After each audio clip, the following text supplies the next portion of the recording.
Everyone. तो जैसा कि आपको पता है कि स्टाफ नर्स की वैकेंसी आई हुई है, तो उसके लिए मैंने प्रीवियस क्लासेस में प्रीवियस ईयर के क्वेश्चन पेपर डिस्कस किया था, बताया था मैंने कि कैसे क्वेश्चंस आते हैं, किस तरह के क्वेश्चंस होते हैं, कैसे सॉल्व करना होती है, ये सारी चीज़ें मैंने प्रीवियस क्लासेस में डिस्कस किया है।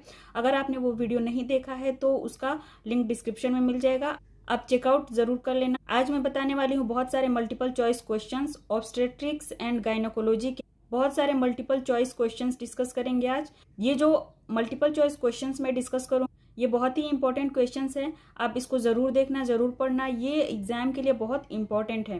ठीक है, तो चलिए स्टार्ट करते हैं, देखते हैं कि क्या क्या क्वेश्चंस हैं।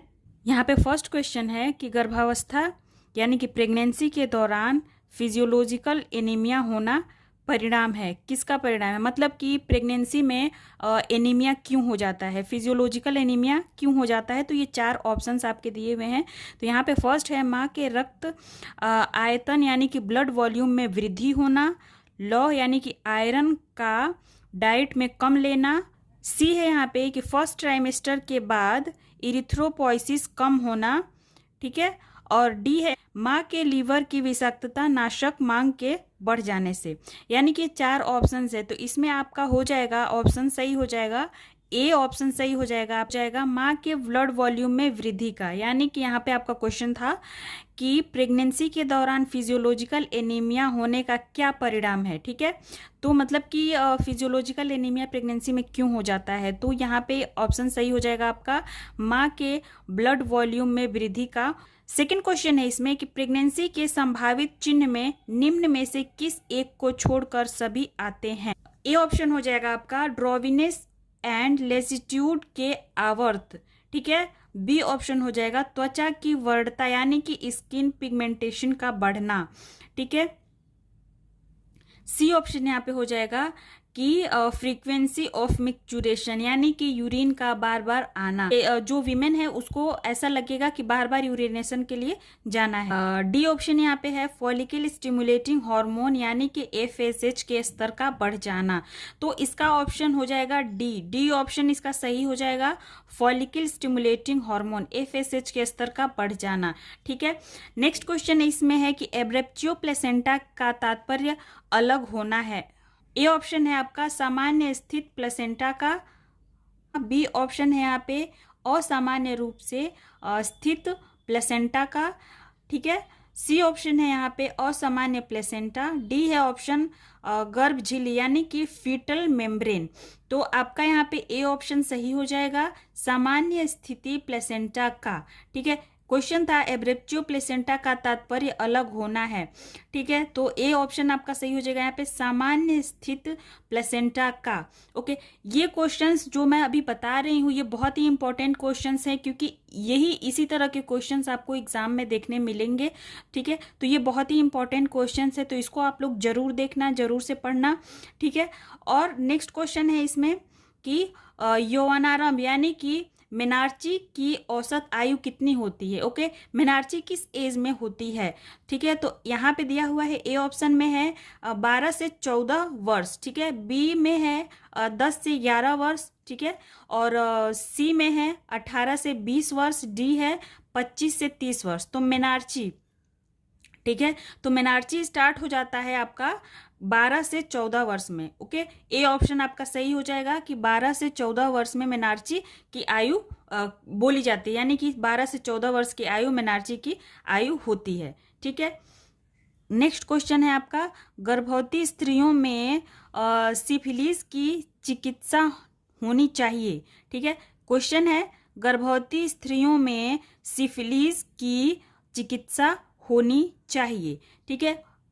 ए है आपका ऑप्शन का जन्म के बाद तक विलंबित, बी ऑप्शन है आपका पक्वता के अधिकतम समीप, सी ऑप्शन है आपका जितनी जल्दी संभव हो, डी ऑप्शन है आपका केवल माँ के चिकित्सालय में भर्ती होने पर, ठीक है, तो सी ऑप्शन यहाँ पे आपका सही हो जाएगा, जितनी जल्दी संभव हो। ठीक है, क्वेश्चन था आपका गर्भवती स्त्रियों में सिफिलिस की चिकित्सा होनी चाहिए, तो ऑप्शन है आपका जितनी जल्दी संभव हो। ठीक है, जितनी जल्दी संभव हो गर्भवती स्त्री में सिफिलिस अगर है तो सिफिलिस का ट्रीटमेंट हो जाना चाहिए। ठीक है, नेक्स्ट है इसमें कि फर्टिलाइजेशन के लिए स्पर्म का जीवन होता है। ठीक है, क्वेश्चन है फर्टिलाइजेशन के लिए स्पर्म का जीवन होता है। ठीक है, ए ऑप्शन है आपका 30 आवर का यानी कि 30 घंटे का, बी ऑप्शन है आपका 48 आवर, सी ऑप्शन है आपका 80 आवर्स यानी कि 80 घंटे।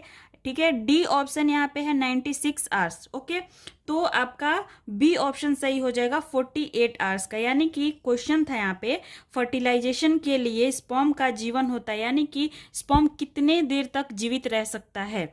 ठीक है, तो 48 आवर तक स्पर्म जीवित रह सकता है, फर्टिलाइजेशन का वेट करता है। ठीक है, फर्टिलाइजेशन मतलब 48 आवर तक वो जीवित रह के फर्टिलाइजेशन कर सकता है। नेक्स्ट है इसमें कि प्रेगनेंसी के दौरान रक्त में सांद्रण यानी कि प्रेगनेंसी के दौरान ब्लड में कंसंट्रेशन बढ़ जाता है। ठीक है, ए ऑप्शन है कोलेस्ट्रॉल का, बी है एल्ब्यूमिन का, सी है ग्लोब्यूलिन का, डी है पीसीवी का। ठीक है, तो आपका ऑप्शन यहाँ पे सही हो जाएगा, ए ऑप्शन हो जाएगा कोलेस्ट्रॉल का, यानी कि प्रेगनेंसी के दौरान ब्लड में कंसंट्रेशन कोलेस्ट्रॉल का ज़्यादा होता है, यानी कि कोलेस्ट्रॉल का कंसंट्रेशन ज़्यादा बढ़ जाता है प्रेगनेंसी के दौरान ब्लड में। नेक्स्ट क्वेश्चन है कि मेल टाइप यानी कि पुरुष प्रकार की श्रोणि को कहते हैं। ठीक है, मेल टाइप की पेल्विस को कहते हैं, क्या कहते हैं? तो यहाँ पे ए ऑप्शन है टाइपलॉइड, बी है गायनेकॉइड, सी ऑप्शन है एंड्रॉयड एंड डी ऑप्शन है एंथ्रोपॉइड। ठीक है, तो गायनेकॉइड मतलब कि जो फीमेल का जो पेल्विस होता है उसके समान होता है, तो यहाँ पे आपका ऑप्शन सी हो जाएगा, सी ऑप्शन एंड्रॉयड, यानी कि जो मेल का पेल्विस होता है, जो मेल की पेल्विस का टाइप होता है वो होता है एंड्रॉयड। ठीक है, मेल पेल्विस का जो टाइप होता है वो एंड्रॉयड होता है। नेक्स्ट क्वेश्चन है इसमें, एक रोगी में प्रसव के प्रथम चरण में द्वितीयक गर्भाशय जड़त्व यानी कि सेकेंडरी यूटेराइन इनर्टिया विकसित होती है। इस अवस्था की चिकित्सा में कौन सा निम्न में से महत्वपूर्ण है? ठीक है, ये क्वेश्चन तो इम्पोर्टेंट, वेरी इंपॉर्टेंट कह सकते हैं इसको, कि ये क्वेश्चन तो वेरी इंपॉर्टेंट है। ठीक है, इसको आप जरूर देखना। आपका ऑप्शन ए हो जाएगा Pitocin, sedation and bed rest, A. ठीक है, बी हो जाएगा आपका पिटोशिन, फ्लूइड एंड एम्ब्यूनेशन, ए।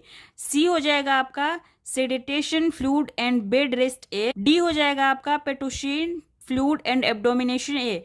ठीक है, तो इसमें आपका ऑप्शन सही हो जाएगा Pitocin, sedation and bed rest, A. Okay, तो ये आपका ऑप्शन ए सही हो जाएगा इस क्वेश्चन का। नेक्स्ट क्वेश्चन है इसमें कि प्लेसेंटा में इम्ब्रियो एक चौड़ी बंधनी यानी कि ब्रॉड बैंड से जुड़ा होता है जो बनी होती है, यानी कि प्लेसेंटा। ठीक है, प्लेसेंटा से इम्ब्रियो, जो इम्ब्रियो होता है प्रेगनेंसी के टाइम पे, जो इम्ब्रियो होता है वो प्लेसेंटा से एक चौड़ी यानी कि ब्रॉड बैंड से जुड़ा होता है, जो बनी होती है। जो ब्रॉड बैंड होता है वो किस चीज़ की बनी होती है, यहाँ पे क्वेश्चन है। तो आपका ऑप्शन ये ए हो जाएगा इक्टोडर्म की, ठीक है, बी हो जाएगा मीजोडर्म की, सी हो जाएगा इंडोडर्म की एंड डी हो जाएगा कोई भी नहीं। तो आपका ऑप्शन बी सही हो जाएगा, मीजोडर्म की, जो वो बैंड होती है जिससे कि प्लेसेंटा से जब एम्ब्रियो जुड़ता है तो वो जो ब्रॉड बैंड होती है वो होती है मीजोडर्म की, जो वो मीजोडर्म की बनी होती है। नेक्स्ट क्वेश्चन है इसमें कि चिमटी विफलता यानी कि फेल्ड फोर्सेप्स के निम्नलिखित कारण है सिवाय इसके कि ए ऑप्शन है आपका ग्रीवा पूरी तरह विस्फारित नहीं थी, नॉट फुली डायलेटेशन। ठीक है, क्वेश्चन एक बार और देखते हैं कि क्वेश्चन क्या है। तो क्वेश्चन आपका है चिमटी विफलता यानी कि फेल्ड फोर्सेप्स के निम्नलिखित कारण है सिवाय इसके कि। ऑप्शन ए है आपका ग्रीवा पूरी तरह विस्फारित नहीं थी, नॉट फुली डायलेटेड। आपका बी ऑप्शन सिर फंसा नहीं था, नॉट इंगेज्ड। सी ऑप्शन है आपका सिफेलोपेल्विक डिस्प्रोपोर्शन था। ठीक है, डी ऑप्शन आपका है यहाँ पे सिर फंसा था यानी कि हेड इंगेज्ड। ठीक है, तो ऑप्शन आपका यहाँ पे डी सही हो जाएगा, सिर फंसा था, हेड इंगेज्ड। ठीक है, नेक्स्ट ऑप्शन है यहाँ पे बच्चे को जन्म देने के लिए स्त्री की सर्वोत्तम अवस्था बेड पोजीशन होती है। ठीक है, स्त्री यानी कि जो फीमेल है, जब वो बच्चे को जन्म देती है तो उस टाइम जो उसका पोजीशन होता है, बेस्ट पोजीशन कह रहे हैं यहाँ पे, कि जो उसका बेस्ट पोजीशन होता है वो होता है, ए ऑप्शन है आपका पीठ के बल पैरों को मोड़कर लेटना, बी ऑप्शन है आपका बाएं करवट से लेटना, सी ऑप्शन है आपका लिथोटॉमी पोजीशन, डी ऑप्शन आपका है इसमें से कोई भी नहीं।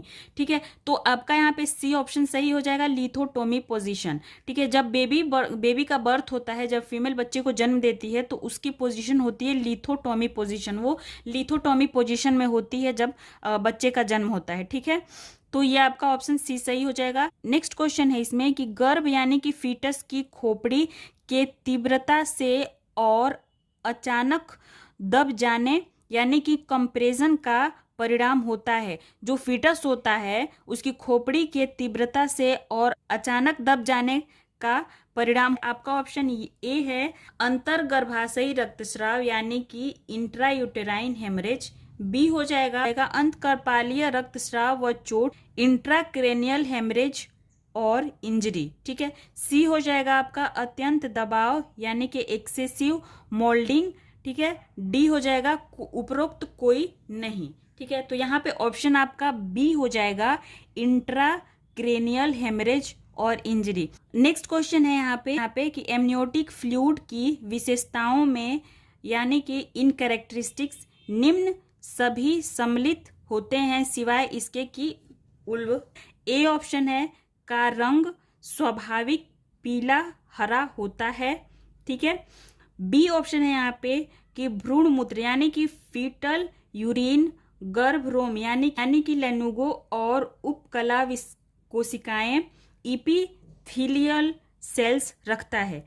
ठीक है, सी ऑप्शन है यहाँ पे कि गर्भ को चोटों से बचाने के लिए गद्दे की तरह कार्य करता है। डी ऑप्शन है यहाँ पे कि फीटस के अनुकूलतम तापमान को बनाए रखता है। तो आपका यहाँ पे ऑप्शन ए सही हो जाएगा कि का रंग स्वाभाविक पीला हरा होता है।